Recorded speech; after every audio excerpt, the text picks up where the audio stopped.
Hello my dark darlings, and welcome back to Miss Macabre. Tonight I have some chilling horror stories for you to fall asleep to. So dim the lights, get comfortable, and let the darkness pull you in.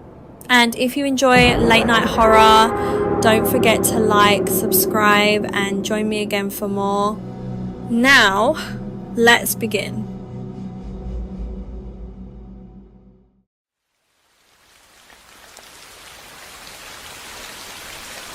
After a painful breakup, Alyssa Monroe moved into a cramped one-bedroom apartment on the edge of Austin and decided she was done with people for a while. She worked from home, ordered too much takeout, and rarely left except for groceries or the occasional late-night walk when the loneliness got too loud. That's how she met Brandon Hale. He was a delivery driver for one of the apps she used constantly.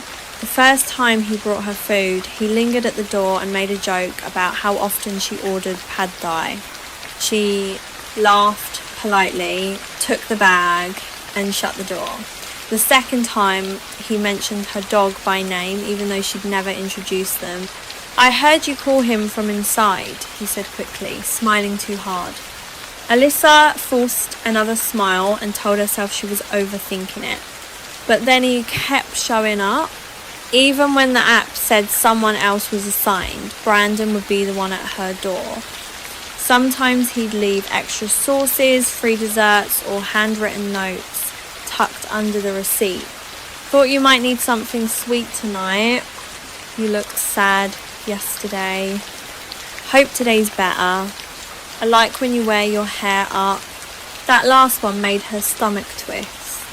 Alyssa reported him through the app, but all they did was send a generic apology and promise to review the issue. She changed her name in the delivery profile and stopped opening the door until drivers had left. It didn't matter. Brandon adapted. He began leaving food she never ordered outside her apartment, coffee in the mornings, soup at night, once a single slice of chocolate cake with a sticky note that read, "For your anniversary." Alyssa had no idea what anniversary he meant. Then came the flowers.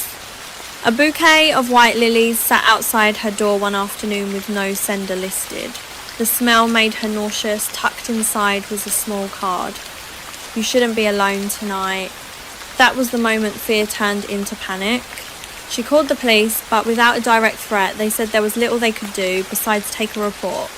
A friend begged her to stay somewhere else for a few nights, but Alyssa hated feeling chased out of her own space. Instead, she installed a doorbell camera and told herself she'd finally have proof. She got it sooner than she expected. At 2:11 a.m, her phone buzzed. Motion detected.